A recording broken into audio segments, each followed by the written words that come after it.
కృష్ణా నది మీద కట్టిన శ్రీశైలం నాగార్జున సాగరే ఆదుకుంటున్నాయి.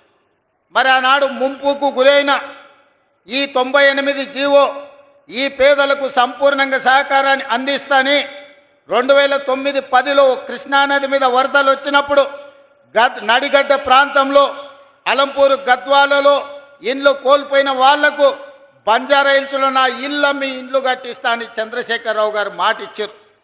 మేము ఆయనను బంజారాహిల్స్లో ఇల్లు అమ్మమనలేదు, ఎర్రవల్లిలో ఫామ్ హౌస్ ఇవ్వమనలేదు. ఆయన కొడుకు జన్వాడలో 1000 కోట్ల రూపాయల విలువైన ఫామ్ హౌస్ను మా పాలమూరు బిడ్డలకు ఇవ్వమని అడగలే. ప్రభుత్వం సొమ్ము, ప్రజలు కట్టిన పన్ను, మా 98 జీవో ప్రకారం నిర్వాసితులుగా ఉన్న ఈ కొల్లాపూర్ ప్రాంత రైతాంగాన్ని, పేదలను 10 ఏళ్ళు ముఖ్యమంత్రి ఉన్న చంద్రశేఖరరావు ఎందుకు ఆదుకోలేదు అని చెప్పి ఇవాళ జడ్ప్రోల్ గ్రామం నుంచి నేను అడగదలుచుకున్నా. నిజంగానే ఈ పాలమూరు జిల్లాకు మేలు చేసి ఉంటే, ఈ కొల్లాపూర్ ప్రాంతాన్ని అభివృద్ధి చేసి ఉంటే, ఇవాళ నేను ఇక్కడికి వచ్చినప్పుడు 98 జీవో నిర్వాసితులు అన్నా దశాబ్దాలు దాడుతున్నాయి మా కుటుంబాలు, పిల్లలు పెద్దోళ్ళైనరు, పెద్దోళ్ళు ముసలోళ్ళైనరు, ఈరోజు సమాధులకు పోయి శవాలుగా మారినరు. మా సమస్య మాత్రం శాశ్వతంగా జటిలంగా అట్లనే ఉన్నది. మా సమస్యకు పరిష్కారం చూపించమని ఈరోజు అడిగే పరిస్థితి ఎందుకు వచ్చిందని నేను అడుగుతున్నా. ఇవాళ నేను అడుగుతున్నా, మా వాల్మీకి బోయలను ఆనాడు రాజోలు బండ్ ఆర్టీఎస్ పాదయాత్ర సందర్భంగా వాల్మీకి సోదరులను ఎస్టీ జాబితాలో చేర్పిస్తా అని చెప్పింది చంద్రశేఖరరావు కాదా? మరి ఇవాళ మా వాల్మీకి సోదరులు మళ్ళీ ఈరోజు గట్టు తిమ్మప్ప నాయకత్వంలో అందరూ వచ్చి వాల్మీకులను ఎస్టీ బోయలుగా మార్చండి అని ఇవాళ రిప్రజెంటేషన్ ఇచ్చే పరిస్థితి వచ్చింది. వీళ్ళే కాదు, మాదాసి కురవలు ఈరోజు అడుగుతున్నారు మాకు ఎస్సీ సర్టిఫికెట్ కావాలి అని. మరి ఇవన్నీ కూడా అలంపూర్, గద్వాల్, కొల్లాపూర్, అచ్చంపేట అడవుల మధ్యనే ఈ నల్లమల ప్రాంతంలోనే ఈ జాతి ఎక్కువ ఉన్నది. ఈ జాతికి ఎందుకు న్యాయం చేయలేదు చంద్రశేఖరరావు? ఈ ప్రాంతం నుంచి ప్రాతినిధ్యం వహించిన వాళ్ళని నేను అడుగుతున్నా. ఒకవేళ నిజంగానే ఈ పాలమూరు జిల్లాకు మీరు ఏదైనా చేసి ఉంటే, ఉన్న సమస్యల్ని పరిష్కరించి ఉంటే, ఇవాళ వీళ్ళందరూ వచ్చి మళ్ళీ ఈ సమస్యలను ఎకరువు పెట్టాల్సిన అవసరం ఉంటుండేనా? ఒకసారి ఆలోచన చెయ్యండి. ఆనాడు నిన్ను ఎంపీగా గెలిపించింది మేము కాదా? నిన్ను పార్లమెంటుకు పంపించింది మేము కాదా? ఆనాడు కరీంనగర్ జిల్లా నుంచి వలసపోయి పారిపోయి పాలమూరుకు వస్తే నీకు అండగా మేం నిలబడితే, నీకు అన్నం మేం పెడితే 10 ఏళ్ళు ముఖ్యమంత్రిగా మా పాలమూరుకు సున్నం పెట్టింది నువ్వు కాదా చంద్రశేఖరరావు గారు? ఈరోజు ప్రజాపాలన వస్తే ప్రజాపాలనలో ఆయనకు దుఃఖం వస్తుందంట. ప్రజాపాలనను చూసి నేను అడగదలుచుకున్న, ఎందుకు వస్తుంది చంద్రశేఖరరావు గారి నీకు దుఃఖం? తట్ట పని, పార పని, మట్టి పని వలసలు పోయి కూలీలుగా ఉండాల్సిన పాలమూరు రైతు బిడ్డ, నల్లమల బిడ్డ రేవంత్ రెడ్డి తెలంగాణ రాష్ట్రానికి ముఖ్యమంత్రి అయినా నీకు దుఃఖం వచ్చిందా? లేకపోతే మా దళితులేమో చెప్పులు కుట్టుకోవాలి, మా యాదవులేమో గొర్రెల్ని పెంచుకోవాలి, మా ముదిరాజు సోదరులు గంగపుత్రులు చేపలు పట్టుకోవాలి, మా గౌడన్నలు ఈదులు గీసుకోవాలని నువ్వు పథకాలు తెస్తే, మేము ఈనాడు మా దళితులు, మా యాదవులు, మా గౌళ్ళు, మా ముదిరాజులు, మా వాల్మీకులు, మా మాదాసి కురువ బోయల పిల్లలు చదువుకోవాలి. చదువుకోవడానికి young India integrated residential school Jatprole గ్రామానికి 200 కోట్ల రూపాయలతోటి 25 ఎకరాల కట్టి చెప్పులు గుట్టుడు, చేపలు పట్టుడు, ఈదులు గీసుడు, గొర్రెలను పెంచుడు మా తాతలు ముత్తాతలు వాళ్ళ తాతలు కూడా ఆ వృత్తిలో వచ్చారు. ఇవాళ మా పాలమూరు జిల్లా మేలుకొన్నది. మా పిల్లలను డాక్టర్లను చేయాలి, ఇంజనీర్లను చేయాలి, ఈరోజు ఐఏఎస్లను చేయాలి, ఐపీఎస్లను చేయాలి, రాజ్యాలను ఏలాలి. మా పాలమూరు బిడ్డ తెలంగాణకు ఒక 20 ఏళ్ళు ముఖ్యమంత్రిగా ఉండాలి అని మా జిల్లా కంకణం కట్టుకున్నందుకు ఇవాళ నీకు కడుపు నొప్పయి దుఃఖం వచ్చిందా చంద్రశేఖరరావు గారని నేను అడుగుతుండా. మేము చేపలు పట్టుకోవాలి, మేము చెప్పులు కుట్టుకోవాలి, నువ్వు నీ బిడ్డలు నీ మనమన్లేవో రాజ్యాలు ఏలాలనా? అంటే మా పాలమూరు వాళ్ళకి మంత్రి పదవి వద్దా? ఇవాళ ఈ పాలమూరు జిల్లాలో 14-12 గెలిచినాం, కానీ 14 గెలిచినుంటే ఇంకొక మంత్రి పదవి అదనంగా వచ్చేది. 3 మంత్రులు కాదు, ముఖ్యమంత్రితో పాటు 2 మంత్రులు కాదు, ఇవాళ మిగతా 2 కూడా గెలిచినుంటే ఇవాళ పాలమూరు జిల్లాలో ఇంకొక మంత్రి ఉంటుండే. పాలమూరు జిల్లా నుంచే తెలంగాణ రాష్ట్రాన్ని పాలించి దేశానికి ఆదర్శంగా నిలబడే పరిపాలనని ఇవాళ అందించుండే వాళ్ళం. ఎందుకయ్యా నీకు దిక్కం?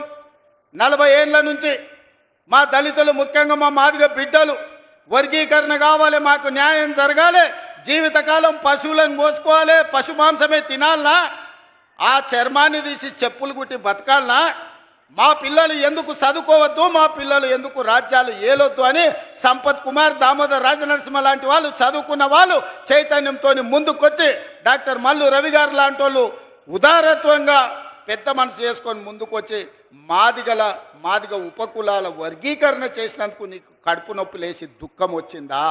ఎందుకంటే ఇవాళ ఇప్పుడే దామోదర్ రాజనరసింహ గారు చెప్తున్నారు, ఈసారి పిల్లలకు ఎడ్యుకేషన్లో, మెడికల్లో, నర్సింగ్లో చాలా సీట్లు వచ్చినాయి, పిల్లలు చాలా సంతోషంగా ఉన్నారు, వాళ్ళ తల్లిదండ్రుల కళ్ళల్లో నేను ఆనందం చూసినాను.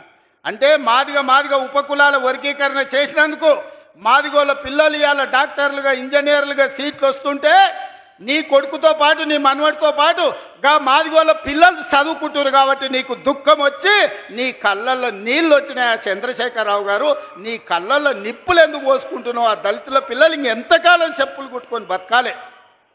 ఇందుకే నీకు దుఃఖం వచ్చిందా అని నేను అడుగుతున్నా.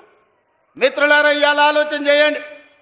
నిజంగానే 10 సంవత్సరాలు చంద్రశేఖరరావు గారు ముఖ్యమంత్రిగా ఉన్నప్పుడు 20 లక్షల కోట్ల రూపాయలు ఆయన చేతికి వచ్చినాయి. ప్రజలు కట్టిన పన్నులు కావచ్చు, 8 లక్షల కోట్ల రూపాయలు బ్యాంకుల్లో ఆయన చేసిన అప్పులు కావచ్చు. ఆనాడు అన్నాడు, ఉమ్మడి రాష్ట్రంలో, తెలంగాణ ఉద్యమంలో, ఉమ్మడి రాష్ట్రంలో సమైక్య పాలనలో సీమాంధ్రులు మన సాగునీటి ప్రాజెక్టులు కట్టలేదు, నిర్లక్ష్యం చేసిండ్రు, అందుకే పాలమూరు జిల్లా ఎడారిగా మారింది. ఎడారిగా మారిన పాలమూరు జిల్లా నుంచి లక్షలాది భార్యాభర్తలు జంటలుగా వలసలు పోయినరా. నిజమే, ఆనాడు ఉమ్మడి రాష్ట్రంలో అన్యాయం జరిగింది. ఈ పక్కన కల్వకుర్తి మొదలుపెట్టి అక్కడ పెట్టి పోతిరెడ్డి పాడు ద్వారా వాళ్ళు తరలించకపోయినరు నీళ్లు. ఈ పక్కన జూరాల కావచ్చు, నెట్టంపాడు కావచ్చు, భీమా కావచ్చు, కల్వకుర్తి కావచ్చు, పాలమూరు రంగారెడ్డి కావచ్చు, ఇలాంటి ఎన్నో ప్రాజెక్టులు కట్టకుండా ఎస్ఎల్బిసి టన్నెల్ కావచ్చు, ఉమ్మడి రాష్ట్రంలో అన్యాయం జరిగింది.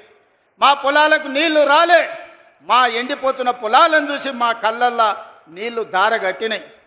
అందుకే కదా నాడు నీ కండగా నిలబడి ఈ పాలమూరు జిల్లా మొత్తం జై తెలంగాణ అని నీ పార్టీని గెలిపిస్తే 10 సంవత్సరాలు ముఖ్యమంత్రిగా ఉన్న చంద్రశేఖరరావు గారు, నేను నిన్ను సూటిగా అడుగుతున్నా, నా గడ్డ మీద నుంచి నా పాలమూరు రంగారెడ్డి ఎత్తిపోతల 10 ఏళ్లలో ఎందుకు పూర్తి చేయలే? నా కల్వకుర్తి ఏమైంది? నా నెట్టంపాడు ఏమైంది? నా భీమా ఏమైంది? నా కోయిల్ సాగర్ ఏమైంది? నా జూరాల ఏమైంది?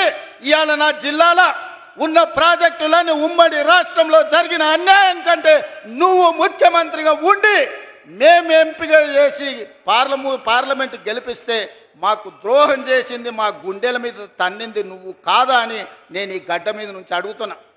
10 సంవత్సరాలు 20 లక్షల కోట్లు ఖర్చు పెట్టిన చంద్రశేఖరరావు ఒక 20-25 వేల కోట్లు ఖర్చు పెట్టినుంటే 20 లక్షల ఎకరాలు పాలమూరు జిల్లాలో మా భూములకు నీళ్లు వస్తుండే కదా.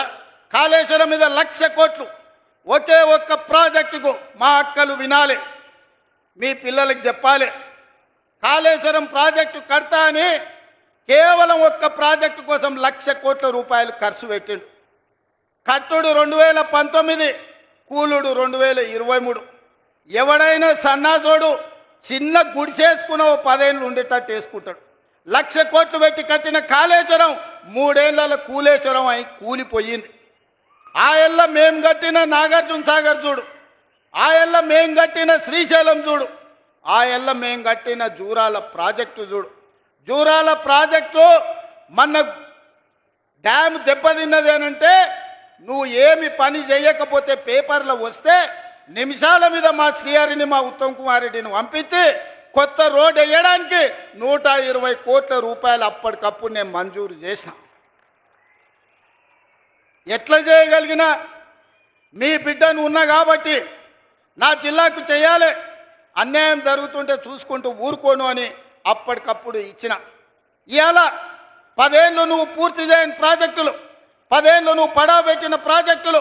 అందుకే దామోదర్ రాజనరసింహ గారికి, ఉత్తమ్ కుమార్ రెడ్డి గారికి చెప్పిన, మా అనిరుద్ధ్ రెడ్డి అడిగితే ఈరోజు అన్ని ప్రాజెక్టులకు సంబంధించి పాలమూరు రంగారెడ్డి ఎత్తిపోతల, Kalwakurthy project, Bhima project, Koilsagar project, Nettempadu project, ఈరోజు ప్రతి ప్రాజెక్టు మహబూబ్ నగర్ జిల్లాలో ఉన్న అన్ని సాగునీటి ప్రాజెక్టుల భూ సేకరణకు ఎన్ని వందల కోట్లైనా ఈ సంవత్సరం డిసెంబర్ 9 తారీఖు లోపల మొత్తం భూ నిర్వాసితులకు వాళ్ళందరికీ నష్టపరిహారం ఇచ్చి భూమి సేకరించి రాబోయే 2 ఏళ్ల ప్రాజెక్టులు పూర్తి చేయడానికి ప్రణాళికలు సిద్ధం చేసినాం. అందుకోసం నీ కడుపు మండి కళ్ళల్లో నీళ్ళు వచ్చి నీకు దుఃఖం వచ్చిందా చంద్రశేఖరరావు గారు? మా పాలమూరు బాగుపడుతుంటే, ఎడారిగా మారిన మా పాలమూరు పచ్చగా మారుతుంటే, కృష్ణానది జలాలు మా పొలాల్లో పారుతుంటే నువ్వు ఎందుకంత విషం పెట్టుకొని ఈరోజు విషం జిమ్మాలని మా మీద పగబట్టి పనిచేస్తున్నావు అని నేను అడుగుతున్నా. వెనకటికి కూడా దొంగలకు సద్దులు మోసిండంట. ఇవాళ శ్రీనివాస్ గౌడ్, నిరంజన్ రెడ్డి ఆ దొంగకు సద్దులు మోసే పని చేస్తున్నారు. సిగ్గుండాలి వాళ్ళు ఇద్దరికి. ఇవాళ జిల్లాలో జరుగుతున్న అభివృద్ధిని 75 ఏళ్ల తర్వాత ఆనాడు మొట్టమొదటి హైదరాబాద్ రాష్ట్రానికి ముఖ్యమంత్రిగా పాలమూరు బిడ్డ బూరుగుల రామకృష్ణారావు అయ్యిండు. ఆనాడు స్వతంత్రం వచ్చినప్పుడు, నిజాం రాజ్యం నుంచి విముక్తి కలిగినప్పుడు పాలమూరు బిడ్డ ముఖ్యమంత్రి అయితే, మళ్ళీ 75 ఏళ్ల తర్వాత ఈ మట్టిలో పుట్టిన బిడ్డ ఈరోజు తెలంగాణ రాష్ట్రానికి ముఖ్యమంత్రి అయితే అభినందించాల్సింది పోయి ఆ దొంగకు సద్దులు మోస్తారా? సిగ్గుండాలి శ్రీనివాస్ గౌడ్, నిరంజన్ రెడ్డి. నీకు అన్నం తిన్నప్పుడు విశ్వాసం ఉండాలి. ఈ గడ్డ అన్నం పెట్టింది, ఈ ప్రాంత ప్రజలు మీకు అధికారం ఇచ్చారు. ఇవాళ ఓ 10 ఏళ్ళు పాలమూరు బిడ్డకు అవకాశం ఇస్తే పనులు జరగనప్పుడు మీరు ప్రశ్నిస్తే అర్థం ఉంది. 10 నెలలు కూడా కాలేదు, నువ్వు దిగిపో. ఏం పుట్టిందా వీళ్ళకు? ఏం అల్కగా అట్లా వచ్చినామా? గాలి కొట్టుకొచ్చినా మనము? పాలమూరులో మీరు అందరు, మా అక్కలందరూ ఆశీర్వదిస్తే కుర్చీలో కూర్చోలేదా? ఏం అడుక్కుంటూ వచ్చిందా? నీలాకగినా ఏమన్నా పోయి అడుక్కుంటే కాదు, నిలబడి బరి గీసి గీత గీసి కొట్లాడి ఈ కుర్చీలో వీళ్ళందరూ కూర్చున్నారు. ఎవ్వరికి కూడా ఊకే రాలే. శంకర్, ఈర్లపల్లి శంకర్ బట్టలు ఉతికే జాతి ఇవాళ ఎమ్మెల్యే వేదిక మీద కూర్చున్నాడు. చేపలు పట్టుకునే శ్రీహరి ఈరోజు మంత్రి అయిండు.